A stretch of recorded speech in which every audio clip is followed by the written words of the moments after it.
Well, hello. It's the Too Much Dip podcast. My name is Dave. I'm in the studio solo. Actually, that's not true. We got a guy over here who produces every time. Just completely on top of his game, just rocking, just completely focused and dialed. It's Randall Trimbacki. And yeah, girls, ladies, he can do a gainer. I can do a gainer now. I learned. Hi, David. You don't have to say hi. I've been around you all day. You can say hi to the folks out there. Hi, folks out there. That's better. Randy can do a gainer now.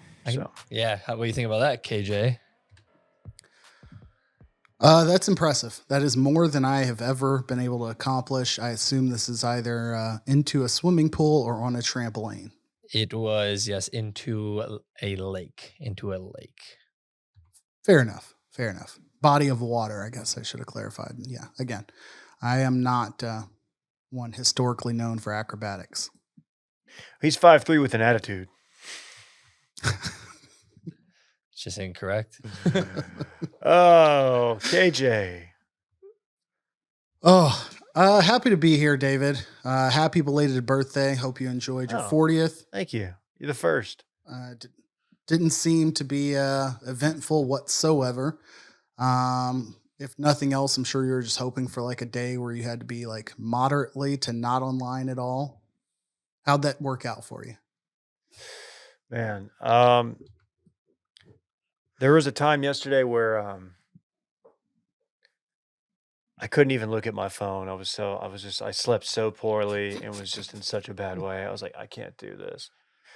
And then some stuff started happening. My guy Wolf got called in. They called in the blitz. Shane Lowry fell apart. Shane Dog fell apart. It was tough, man. No, it was a good birthday, really good birthday. We had a good time. But yeah, you know what? It was anytime one of the most important like announcements can be made via Twitter from the president, and no video. There was no video package or anything that went with it. It's just I'm gonna tweet this. Okay, then you got to do it. Me trying to read it, I was like, whatever. I'll just take everybody's word for it. There's not additional context you're like searching for in the third paragraph. Yeah, I guess we're in the notes application of current day history. So yeah, to be expected. There's our political takes for the day. You're right. I just thought maybe since he was the president,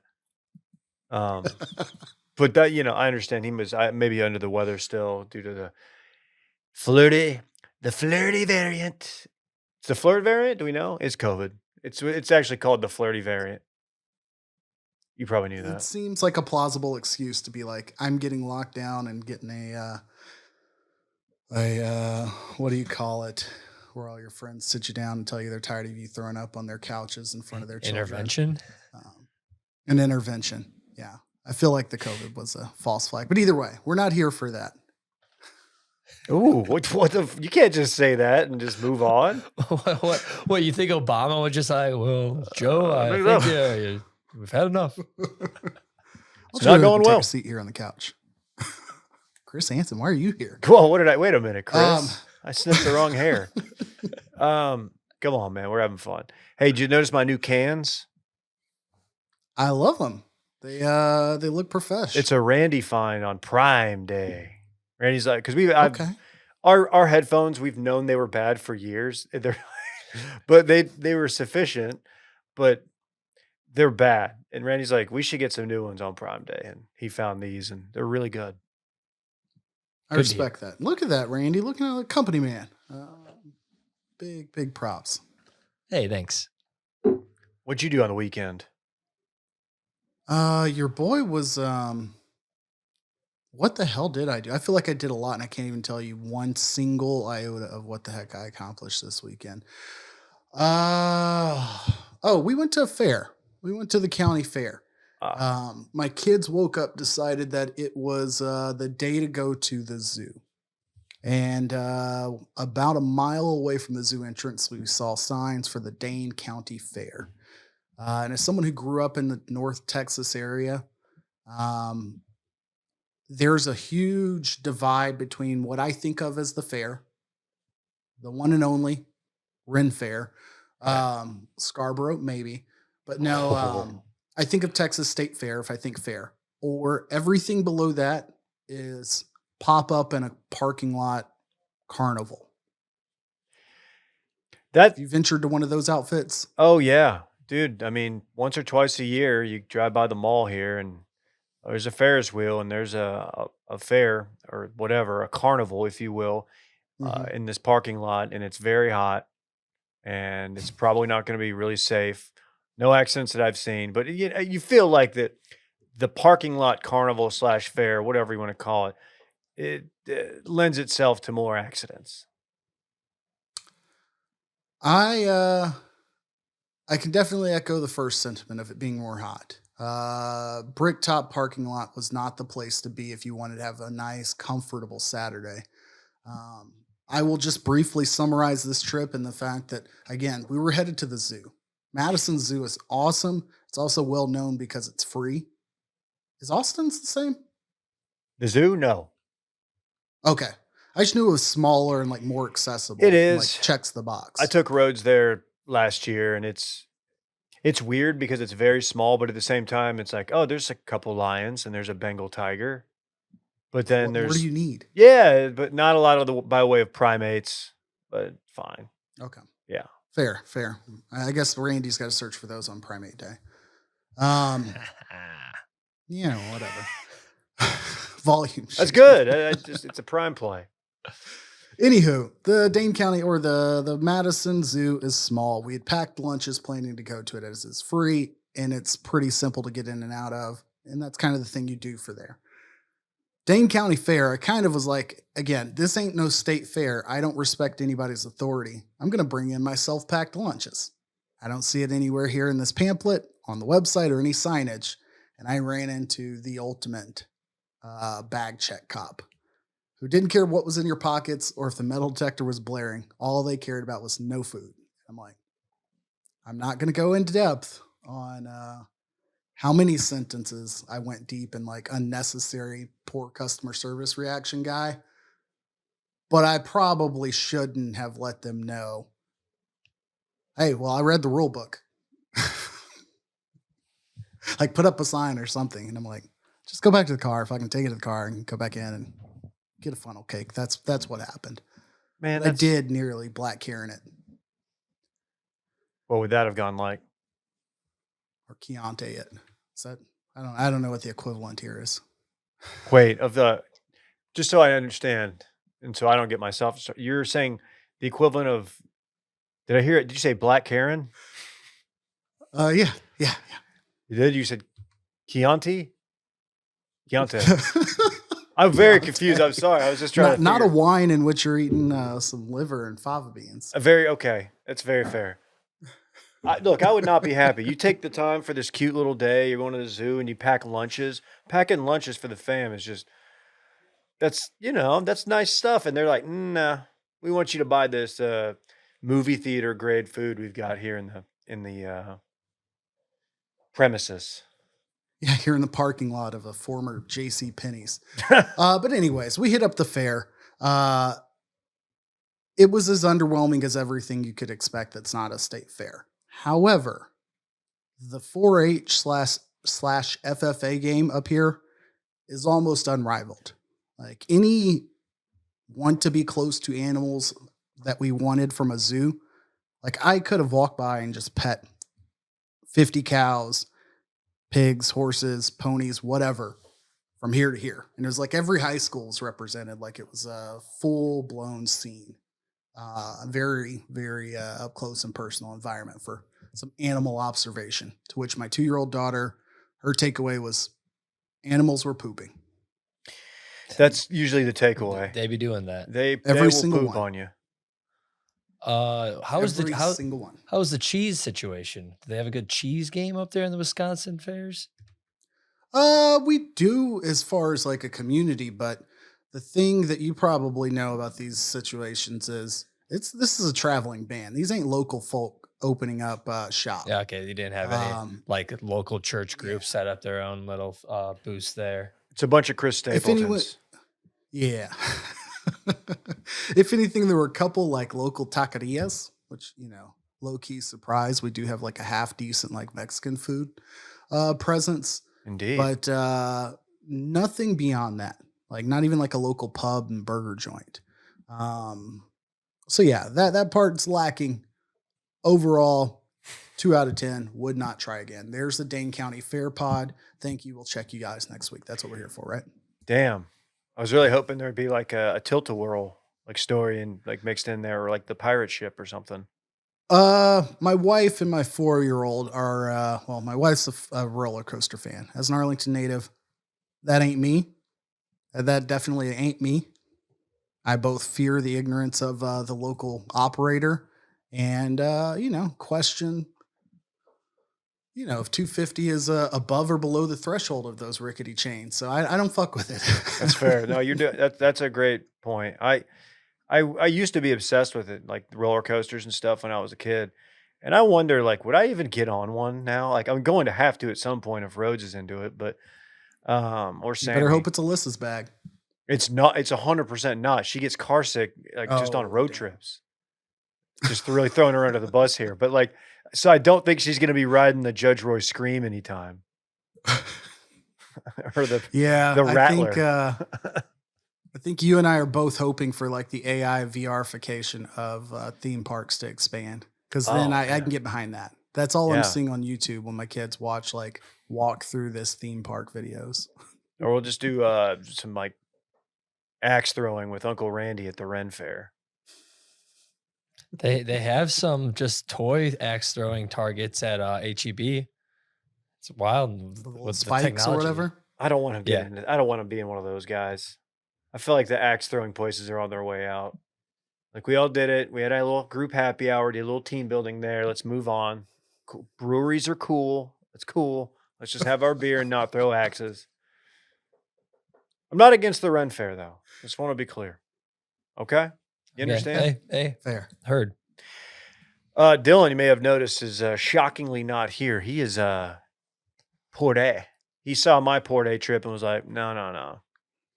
Watch, this is how you do Port A. I'm going to play life-size chess. My son in my huge chest. And my partner. He did, and he's there. So he will be out this entire week. Throwing up free feet pic on the Instagram too. Yeah, man. Yeah. He's crazy, Thank you man. for that, Randy. How do we feel about that as a show? Is that because I feel like we've got to draw some lines.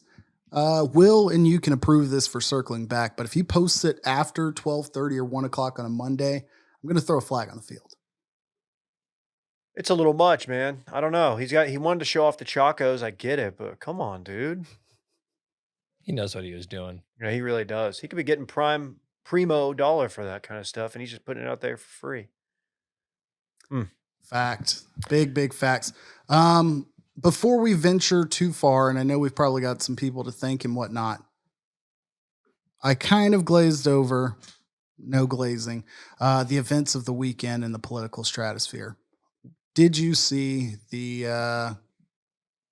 MLB event tethered to yesterday's events? I did tune in for Beltre, Adrian Beltre Hall of Fame induction. Is that what we're talking about here? Shout out to AB. Big day for him and his family, all who celebrated the Ranger great. Wonder what kind of hat he's wearing. Is he wearing a Ranger's cap? But no, Nick Castellanos. Ah, yes. Homered yesterday. Yeah, he did. In what was like the most predicted, I don't know, not predictable, but after the news of Biden dropping out, it was a very common tweet to see. Nick Castellanos has the chance to do the funniest thing ever. Or I think I even retweeted Mina Kimes, kind of alluding to, oh, Nick Castellanos is in the lineup today. Like, is this going to happen? And then it happened.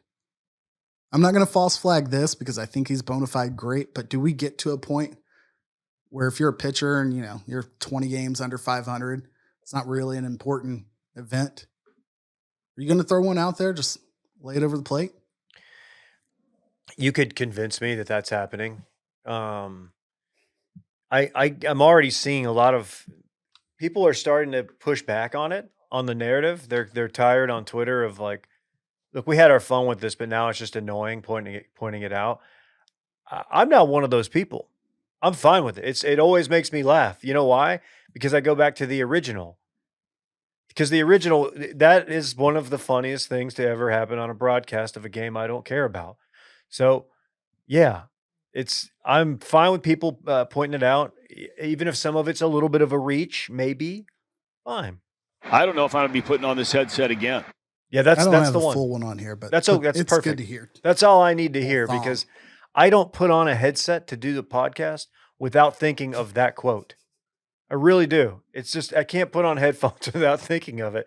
So I'm fine with it. And yeah, you know what? Maybe somebody out there is just throwing a little meatball, throwing it over the, a little inside over the plate, right where he knows he wants it.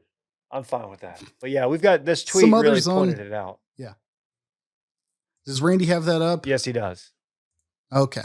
So yeah, the list as we see, I'm not going to say I love that it leads off with an apology for a homophobic slur on a broadcast, but I love that he has to start the list with like the detailed explanation instead of just saying like Tom Brenneman's apology for hot mic slur, something along those lines.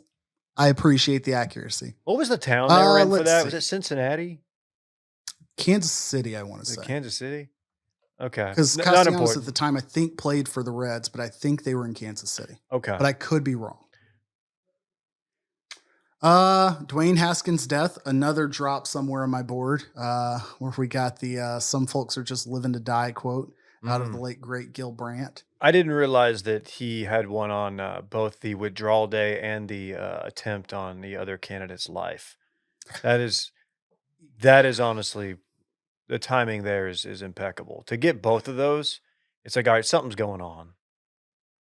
That, the bridge collapse, and the Ocean Gate submarine, because who could forget Ocean Gate being quite possibly one of the least funny, absolutely hilarious stories of the last few years that I can go months without even remembering it occurred. And the moment it happens, like I'm 10 steps into just the same jokes I probably have already said. That event really set back deep ocean travel by private business, because now, like when it's announced, like, oh yeah, this billionaire, he's going to go down there and try to do blah blah blah. Then like Twitter's just like rooting for it now, and I'm like, I feel like they don't deserve to die. I don't want that to happen. I don't know. I don't need the F around and find out applying to deep sea travel. I think the bottom of the ocean is very, very unexplored and a cool place. And if somebody wants to go do it, granted, they shouldn't do it with their Xbox controller, I don't think. But you know what? I want them to survive. I want to know what's down there. We went to the planetarium in Chicago. We saw the inside of whatever shuttle explorer device item.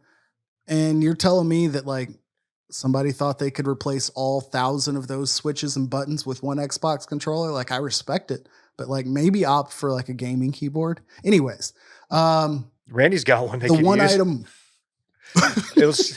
It'll scare the underwater. The Nessie or whatever's under there away. The anglers. Click clacking. The one that was on the list that I had no idea was the first reply. His first home run in A-ball in Western Michigan, at West Michigan A-ball, was the day that we got Osama. There's no... Or I guess the day we got Bin Laden. I hate that it says the day that Osama. Yeah, the day we got Bin Laden. That's unbelievable. That's like 2012. Which ties it back to like yesterday's events, like so beautifully. Like he really started with the big fish. He really tried to one up. Like that's a big moment. I remember where I was learning that news. Unbelievable. I was, I think, checking my texts in what is now my wife's, at the time my girlfriend's apartment at about 10:30, 11 o'clock, rolling over, making sure I had like no other Snapchats or Tinder messages or something. Oh no! And I see a notification. I'm like, I've got to roll out of bed and go check the news. I see old Barry O strutting down the aisle. Anywho, I still have that text that you sent me after that, and it said, hold on, let me pull it up. It said, LMAO, this dude's been dead for years. Weird. Just a weird thing. That was a long time ago. You were a different guy. And let me just say here, I don't mind this coming up every time this happens. It's funny. I don't care if somebody on Twitter is mad about it. It's fun. It's fun. Let us have it. I am not tired of it whatsoever.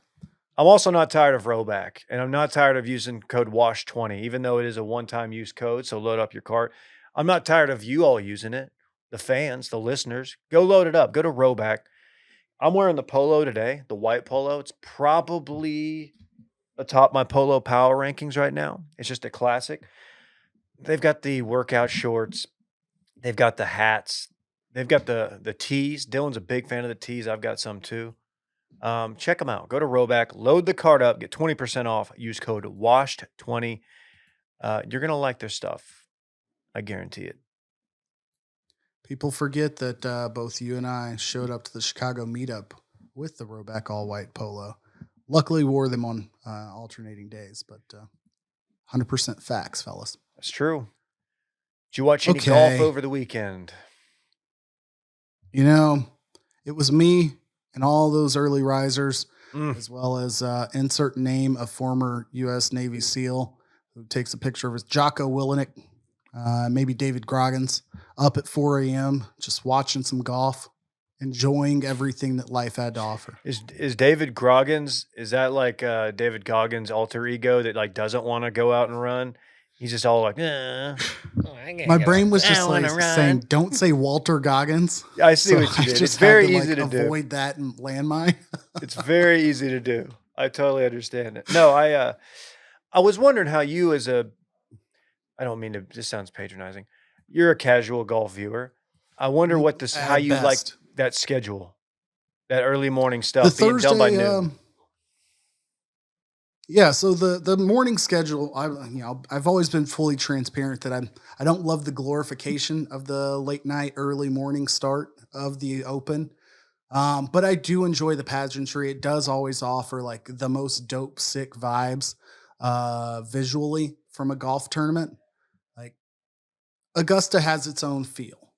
You know, when you see it on TV, it's like hyper contrasted, like bright greens, everything super refined. A lot of the other courses kind of run together outside of wherever the hell the U.S. Open was played in Washington State a few years back when like Fox just took over golf or got that major for a year. I remember that standing out in the same way that turning on the Open does. So I always check in, but I can't tell you that I follow it like I do the other majors simply because of convenience. And especially when you go into Friday with Shane Lowry have the lead going into Friday. Whoever it was, doesn't matter. But somebody was top 3 where the name just absolutely, you could have told it to me 100 times and I had no idea who it was. It was a relatively unenthusiastic top 3 or 4 coming into Friday and then like rolling into Saturday. Are you talking about Tristan with an H, Lawrence from South Africa? 1,000%. T. Lawrence, I was very excited to see on the leaderboard. It was not my one and only Trev Daddy. Right. Yeah, I totally get that. You know, it's fun. Like in my 20s, single Dave had boys. We would like stay up and try to watch a few hours like after midnight. That was a fun thing to do when you didn't really have shit to do on the weekend. But it's tough now, especially when it coincides with your 40th birthday. And you're going to be drinking. You're going to be going real hard on Saturday. But my wife was very, very nice to me yesterday, knowing that I was struggling, and just let me sit in bed and watch. I just watched it from my bed, and it was pretty great, honestly. And shout out to Xander. That's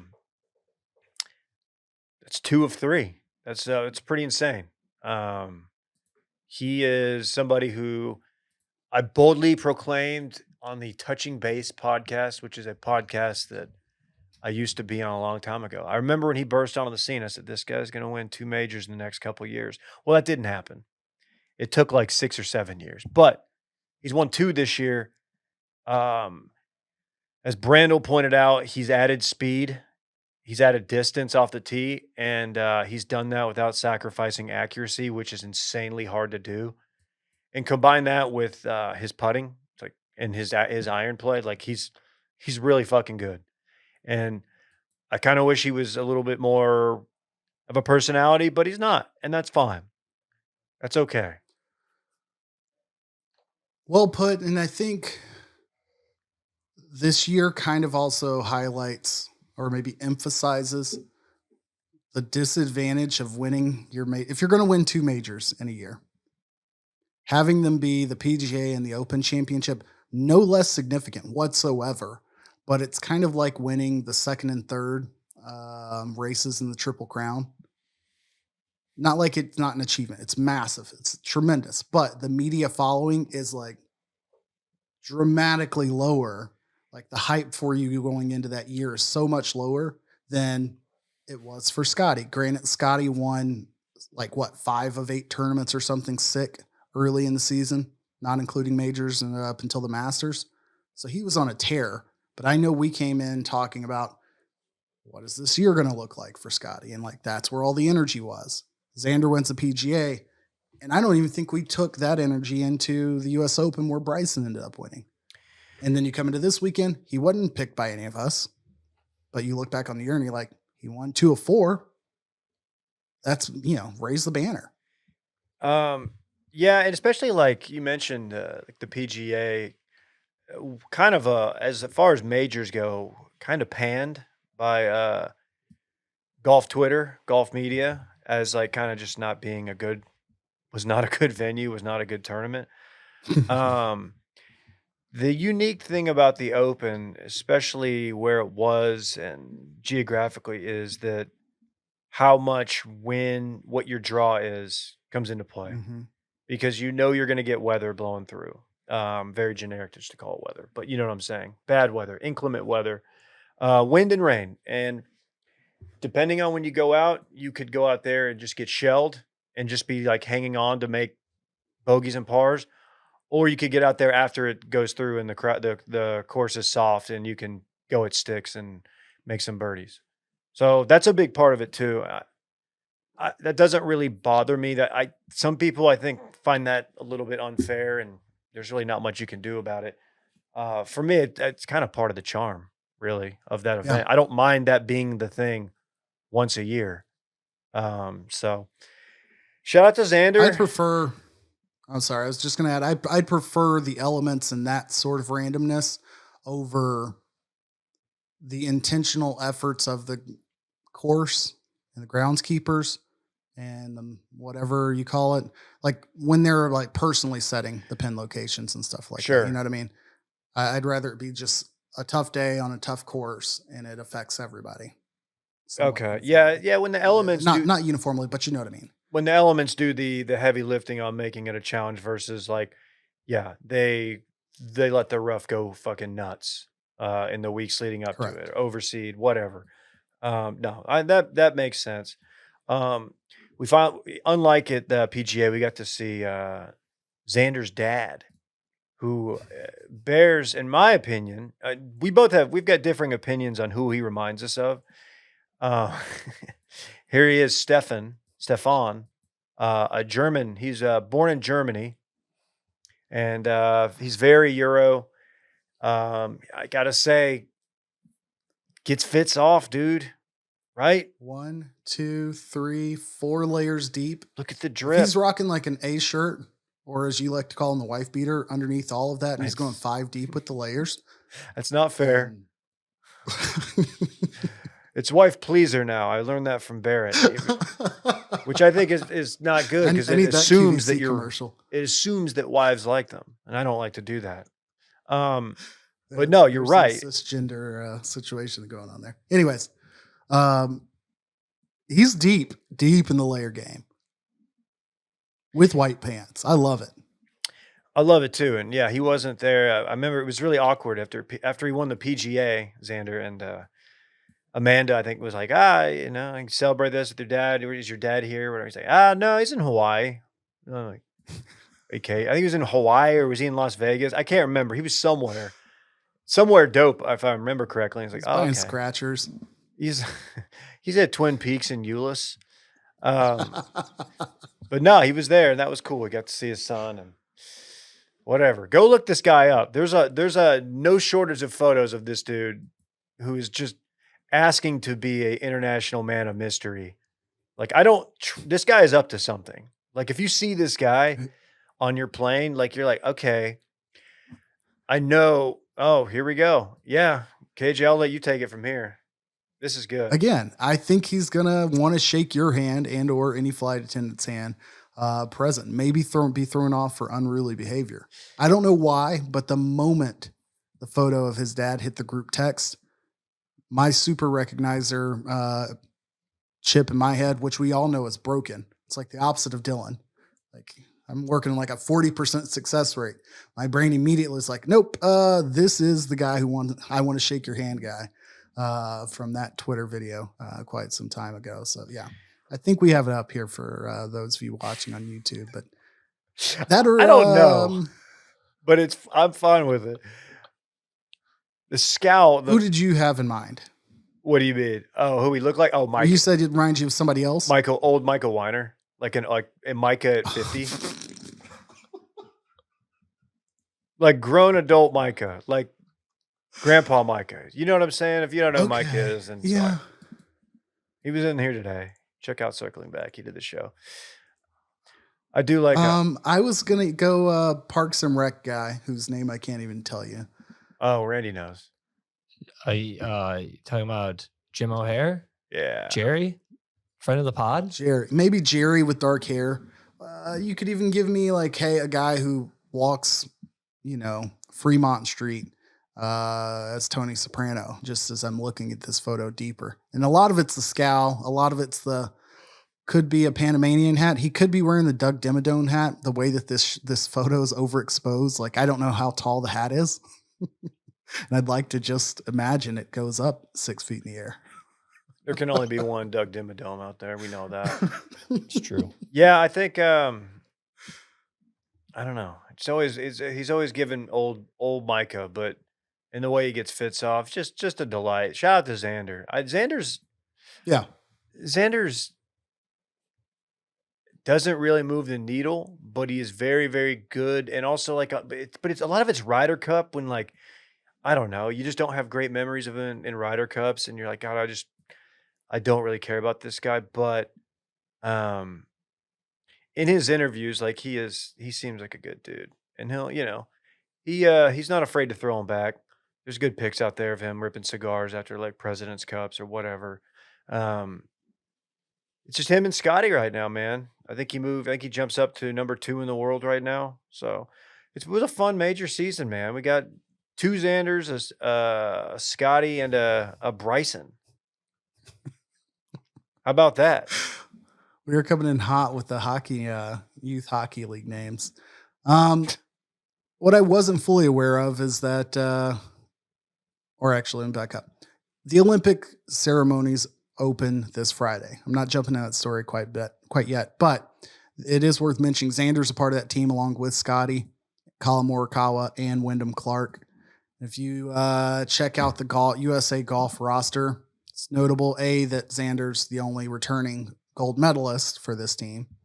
And then his personal bio reminds you that he was born in the San Diego area in La Jolla. He belongs to 4 nationalities, as they say. His mother is from Chinese Taipei, but grew up in Japan, and his father's half French and half German. So, shouts to that international man of mystery from San Diego. There you go. Yeah, I didn't know all that. He's I forgot about that. Xander is your reigning gold medalist at the Golf Olympics.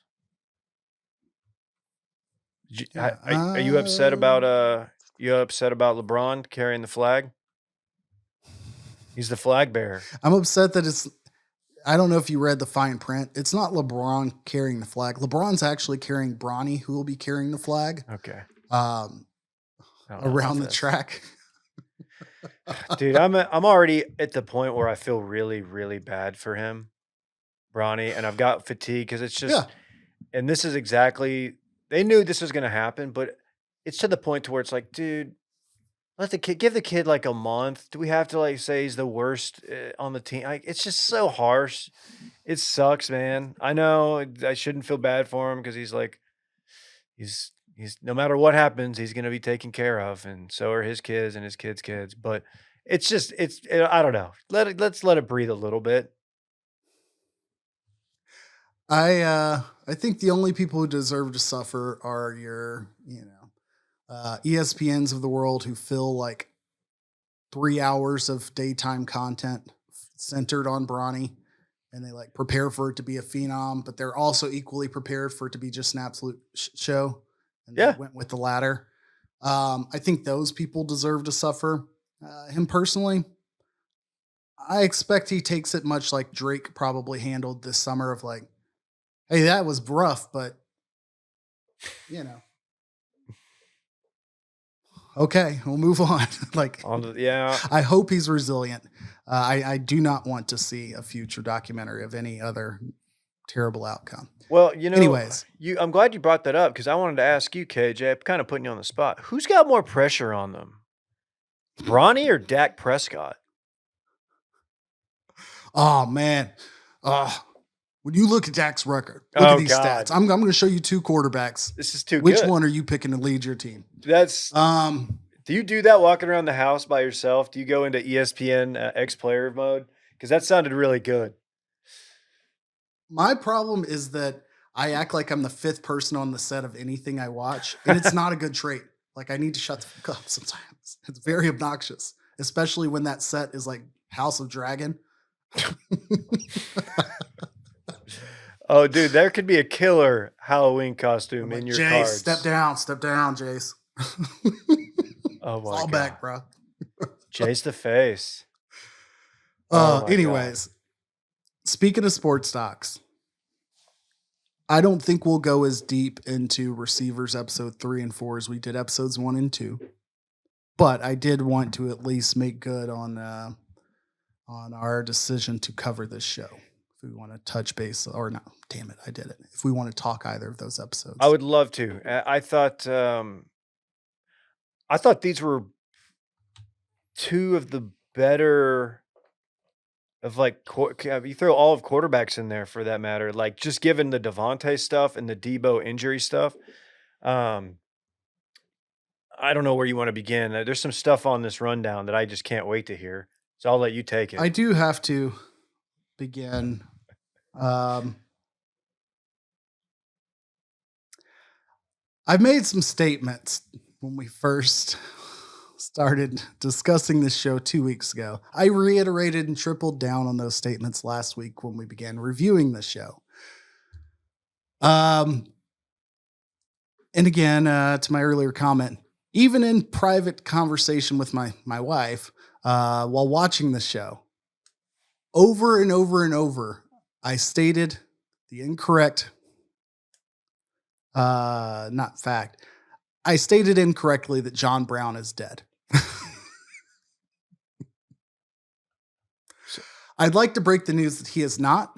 Even more confounding, 99% of the time in which I come up with an idea like that, I can point back to, I saw this.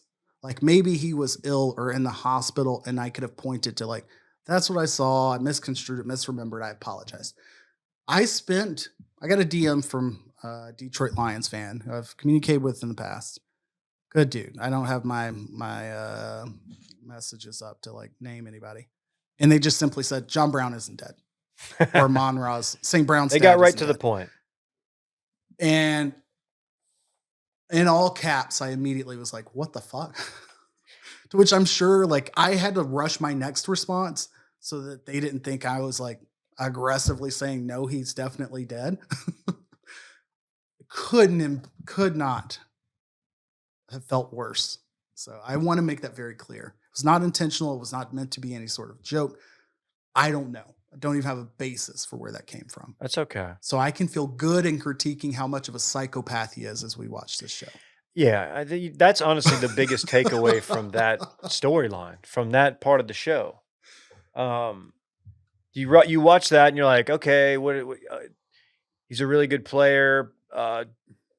Doesn't like getting hit a lot. That was a little bit interesting. He's going out of his way to stay on the field. Okay, that can go a couple ways. And also, Dan Campbell kind of rules. That seems like a really fun locker room to be a part of. And this guy's dad might be a little bit too involved in the relationship of his kid and his girl. It's just weird. It is a little bit much, right? A lot bit much. We watched the Tiger documentary 2 years ago now. Yeah. Or Tiger's dad documentary, basically. It's kind of what it ended up being for the first portion of it. And there was a conversation that Tiger's dad had, I believe, or maybe it was his mom who lost her mind on a blonde girl that he was dating as he was approaching high school. Yeah. Somewhere in there where it's like his first socialization, and like that went out the wall because his parents were so involved. Amon-Ra St. Brown is what, like 23, 24? I'm not going to state any facts again. I'm just going to act like ambiguous or Ambiguous, that's is right. it? Yeah, sure. Whatever. I'm going to speak around the edges and nothing specific about this man's family. Okay. For a while. But when we got the detail that he and his girlfriend had been dating since high school, and this is how their relationship is, like, part of me is like, okay, they are quite familiar with one another. Part of me is also like, how are they not approaching like married to each their own? But didn't that seem a little bit strange? I don't know if this is where this story goes, but it just seemed very odd. Like high school sweethearts have been dating ever since. Yeah, and yeah. It seems like there's some complications there, like, and she somehow gets blamed for a lot of things, like that aren't really. I can't really tell you what specifically, but like things that don't seem like that important, like the hip thrusting celebration and stuff. And it seems like it's in jest, but it's like also you kind of read into it and you're like, oh, this he must be like a nightmare father-in-law, like, or whatever. his You know what I quote mean? was, he needs that St. Brown needs to drink Coke instead of Gatorade. I've been telling this for years. Drink it and you'll get some more energy. You'll feel great. Try it. You think I'm crazy. And the producer asked, does he do it? And then to which the dad responds, no, he didn't listen to me. He's too interested in what his girlfriend has to say nowadays, which again, they've been together almost a decade. And also I would imagine maybe he's listening to, like, I don't know, the NFL trainers. Yeah, that too.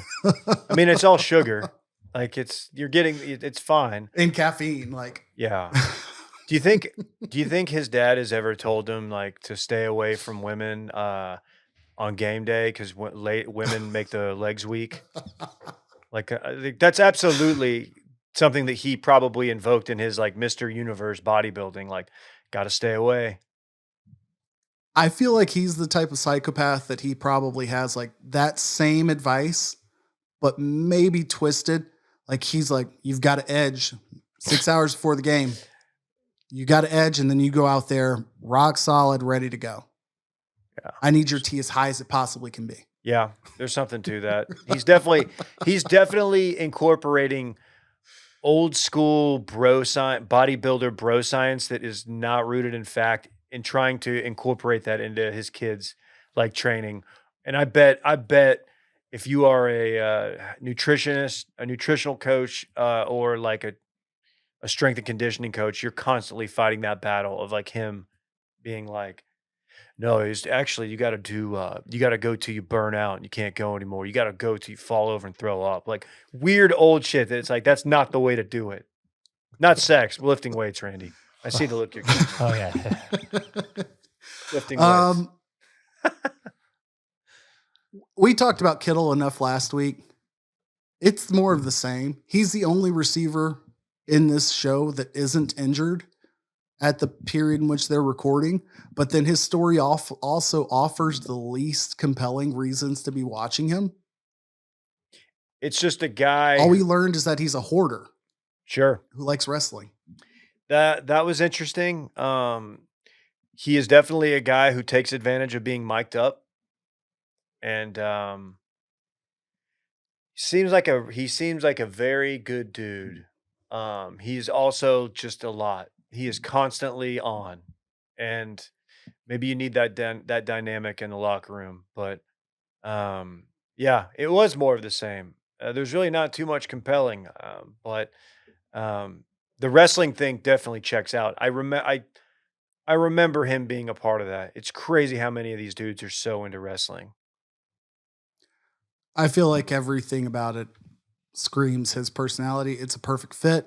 Yeah. I did like to say that I'm so old that I watched that and I'm like, damn, you know what? The Miz, you gotta love that man's career.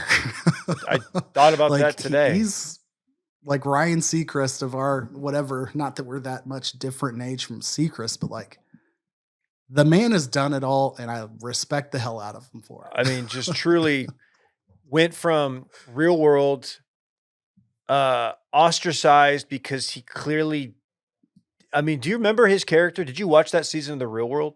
No, we're talking about I watched, yeah, Do 1000%. you remember like him and Coral and like how like he was so sheltered and unfamiliar and like the racial And Coral was like looking for someone to call a racist, and it happened to be him. and That day. she found him and then like after the show they got on the challenge together and they became like best friends and it was kind of a nice moment. They competed and stuff. But it was just and then the next thing you know, he's in wrestling and now I don't know if he's an exec. I don't know what his actual role is.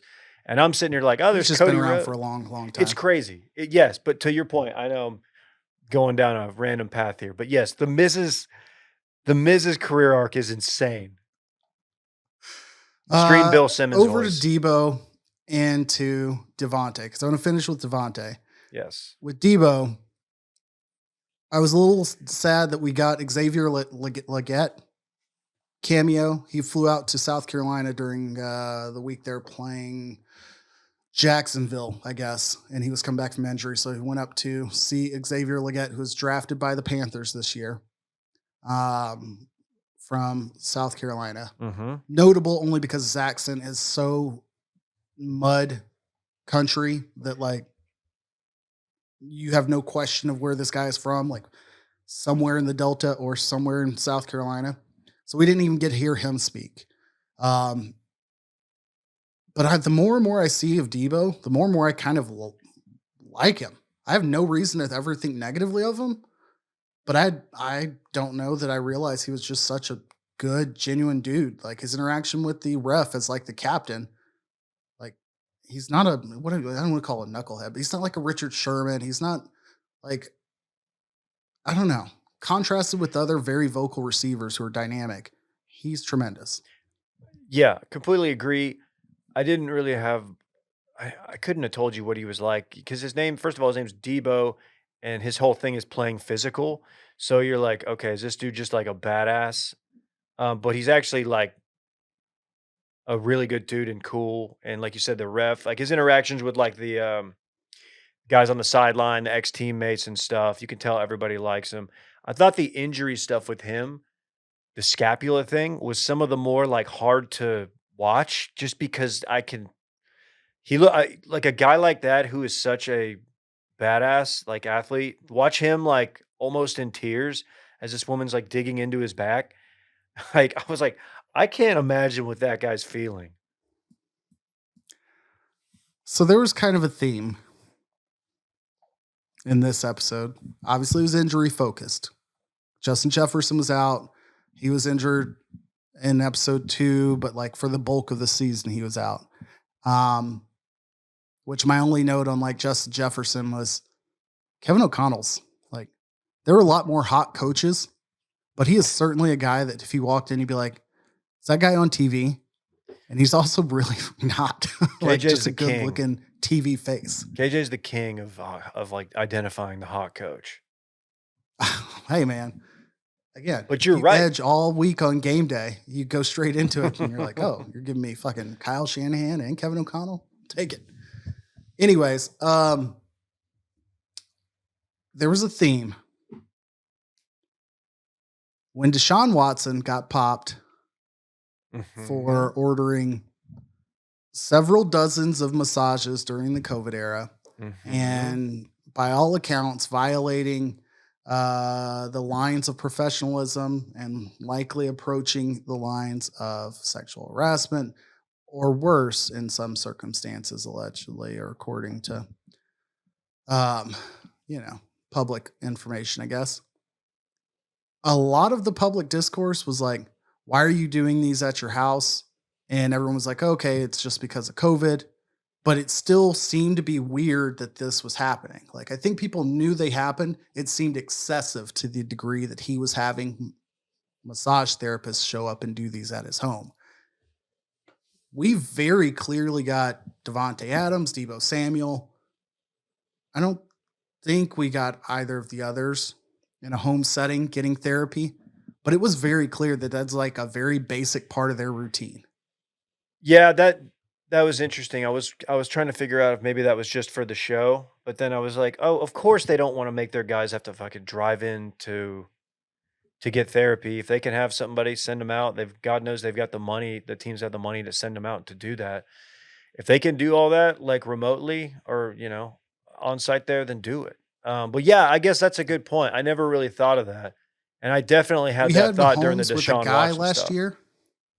Yeah, we had Mahomes with a guy last year, so I don't think it stood out. But this in both situations was female therapist, Yeah, which I think only struck me as odd because of the categories I search online. But no, only struck me as odd just because of the setting. Like, you're getting shots at candles, windows, or the curtains or blinds are drawn. Like, I don't know. It just stood out. And Yeah, I'd like to finish with Davante Adams. this is the Davante Adams storyline here is probably some of the most compelling in one of these because I forgot how bad it got with him. I knew it was bad, like with McDaniels, and I remember like the team was seemingly stoked when he was gone. Right? I forgot how much of 100%. this what's the word? Stemmed from him, from his comments and his overall attitude. So I'm curious what you think about all that because I know you're a big Davante guy after watching this. Yeah, I was going to say, after episode 1 or episode 2, I was like, this is my favorite player in the NFL. I love this guy. And then after this episode, I got to the point where I put like his contract terms in my notes because I was trying to figure out, like, okay, obviously he's the big swinging D in their locker room. Like, you get your starting quarterback canned. Not very many wide receivers can achieve that, especially in like a new setting with a new coach and a new quarterback on the team. Like, that's a situation where a lot of teams are going to say, this is all just very new. We got to give this some time to settle down. And this MFR got a head coach and a starting quarterback the hell out of there. Granted, this is Mike Davis and the Raiders, like, so instability is probably common, but 5 years, $140 million was his contract. With, let's see, what was the guarantee? Sorry, I just had it. 65.6 million guaranteed. So yeah, there was an investment that his voice carried quite a bit of weight. And when this is filmed, he's 31 years old at that time in the second year of that contract. So I agree. I forgot the Josh McDaniel slant of this because everything you'd seen was like frustration with the quarterback, but they did a great job of reminding you, without ever interviewing Josh McDaniels for obvious reason, putting him in shots, putting him in the background or in the background of a shot, and Davante Adams in the foreground. They did a very good job of reminding you, like, this was an absolute catastrophe for a relatively competitive team with a lot of weapons and one of the quickest in-season firings that you're going to see. Yeah. Speaking of Josh McDaniels, was he wasn't running the offense in New England when Randy Moss was there, was he? I don't think he was. Great question. It might be Bill O'Brien, but and I was just trying to. I'll find it because I was trying to, like, watching this. I was trying to figure out like the frustration and how much of it is the offense. Like, they showed the obvious, like, bad passes, missed. He's wide open, they miss him. Obviously, that's on the quarterback, but him not getting touches or even looked at. or just seemingly genuinely frustrated with the scheme.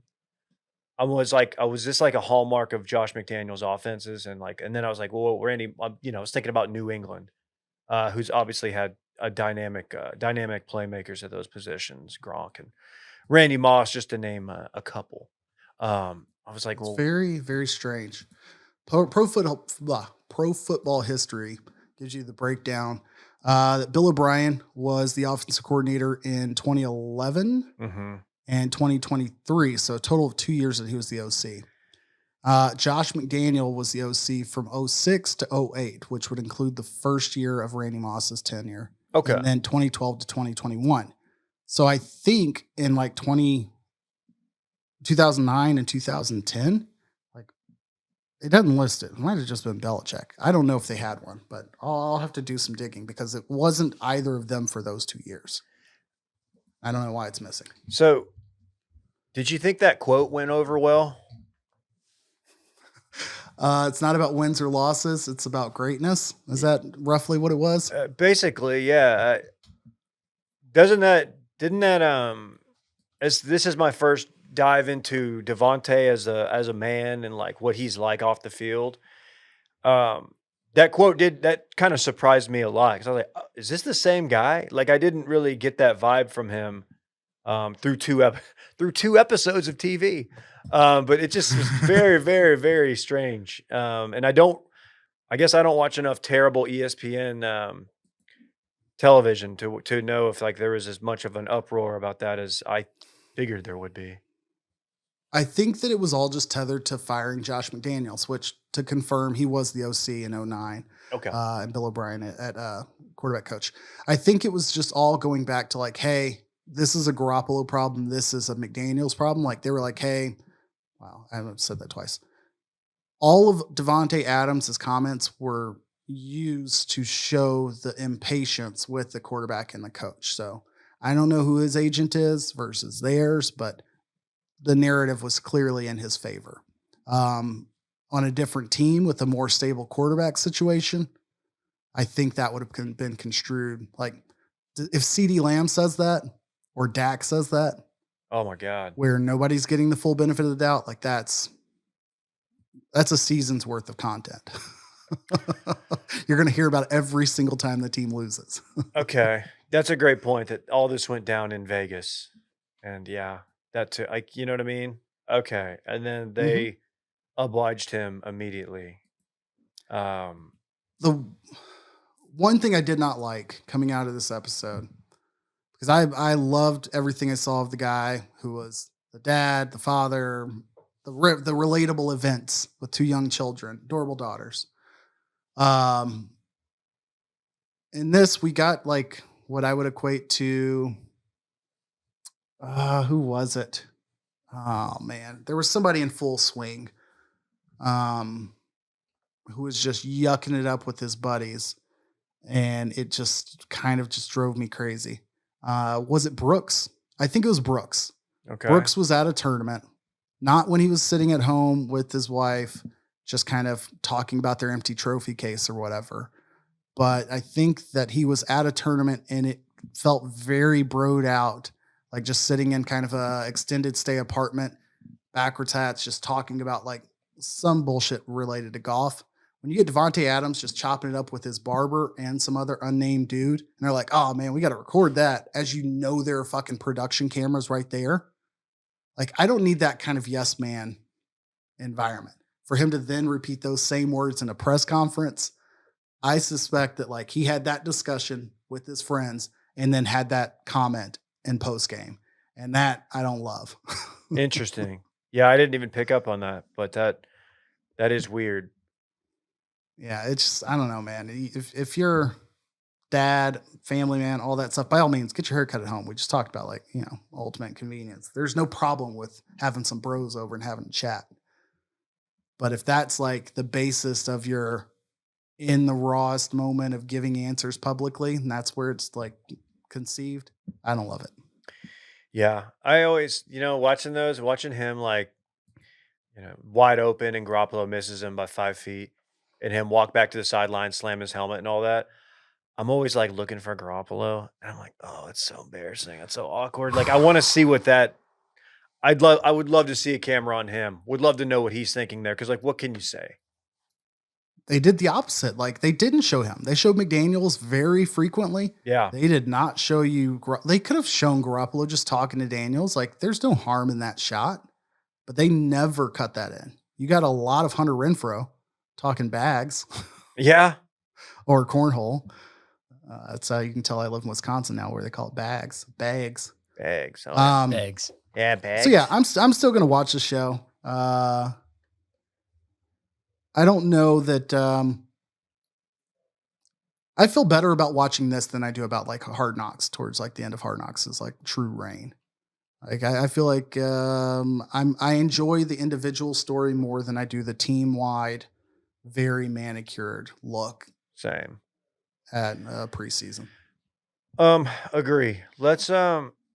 Let's skip Sports party the remainder of these things. Let's skip Olympic opening ceremonies unless you have more on it, since I Yeah. kind of cucked it. No. We can skip UT or Texas since Dylan's not here, and it's just kind of funny. I just kind of wanted to get Dylan going. But I do want to hear what your college football 25 career is looking like at this point. Okay. Well, while we were still talking documentaries, I'll quickly promo that Connor Stallions, former University of Michigan, like assistant coach, who was a big part of that sign stealing scandal. Mhm. They're getting an untold sign stealing documentary on Netflix late August, which I will be tuned in for. Yeah, that'll be good. Now, 11 years in the making, college football 25 is back. As somebody who spent no less than 5 or 6 hours every single day of probably my sophomore year on of college playing this game. From the game would come out in July through about February, I was absolutely obsessed with the game. And my college and sports existence was like very odd because at the time I redshirted my freshman year when I was at Texas Tech, transferred to SMU, and had to sit out a transfer year.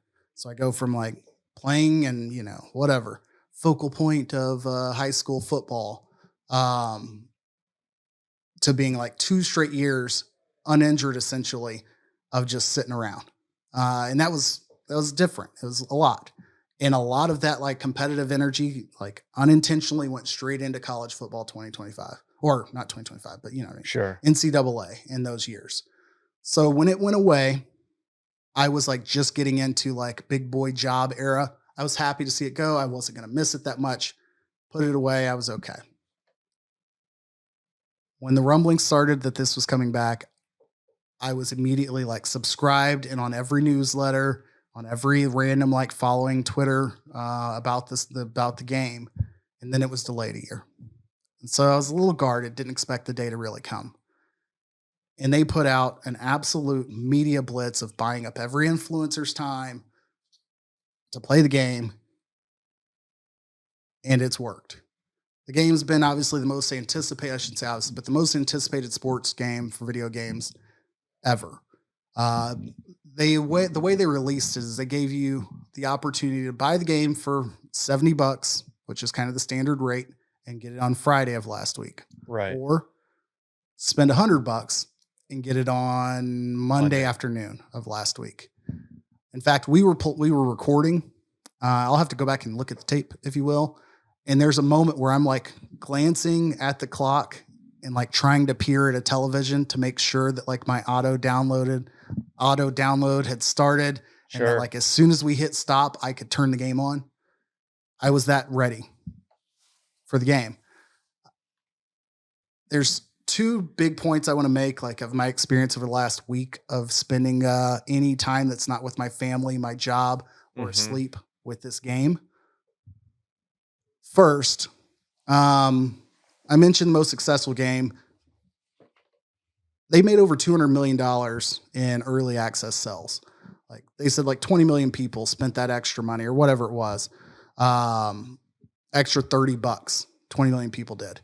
And then it only skyrocketed from there. Like in early access, it was the 3rd most played game compared to all your Ren Fair Fortnite games that are like popular these days. It's insane.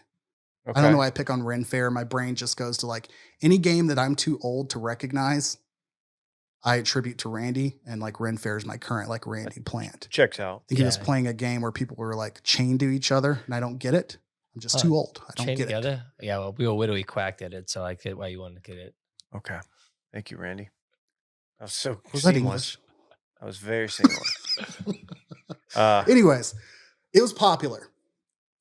And what I've not prepared for is like an old video game player is that we live in this like over influencer era on like Reddit, and this presence of like people are going to just en masse complain or exchange ideas about a game, which both like makes you see all the negatives and also makes people really good at the game because they're all like, oh, hey, I'm doing this, like this works. And in the past, you were just like, I could beat these 25 people and I'd feel great about my life.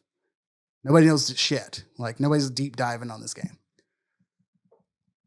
I'm here before you as a humble man of 30-7 with a record of 6-22. And I will fight and defend every one of those 6 wins.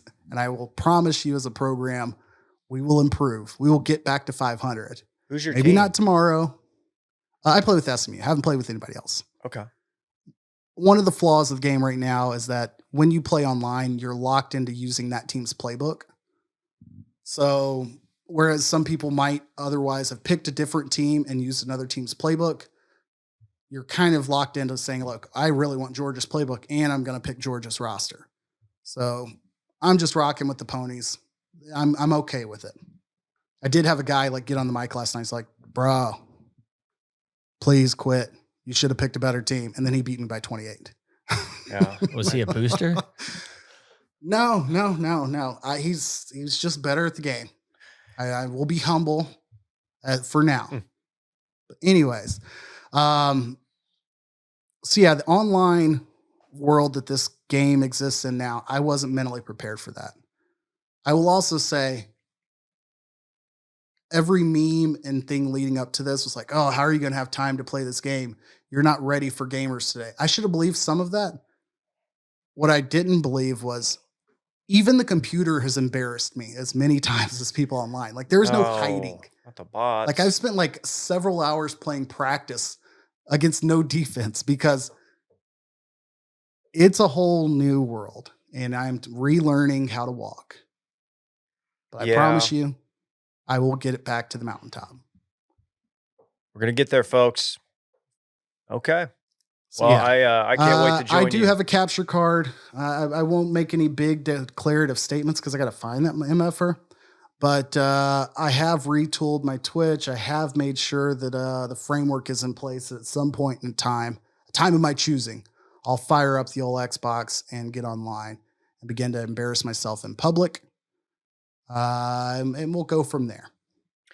I will be upgrading systems, consoles, and I will be joining you very soon. Hopefully before football season kicks off. But we'll see. Stand by. We will at this office. It'll be going down, I think.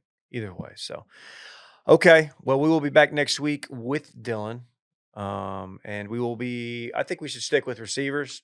Episodes. 5 and we'll 6. wrap it up. I think it's wrapping up fairly soon. So we'll keep riding that wave. We will have the Olympics getting started. It's not like we're going to go event to event, but I think early on in the Olympic season, we get both gymnastics and basketball early on, and then you get swimming in the middle, and I think you wrap up with track and field. So I'll be all in on basketball and gymnastics. Cool. All right. We will see y'all next week. Bye-bye. I want my chips with the dip. That's all I know. I don't want my chips plain. I want my chips with the dip. So bring them dips. I don't know if I'm going to be putting on this headset again.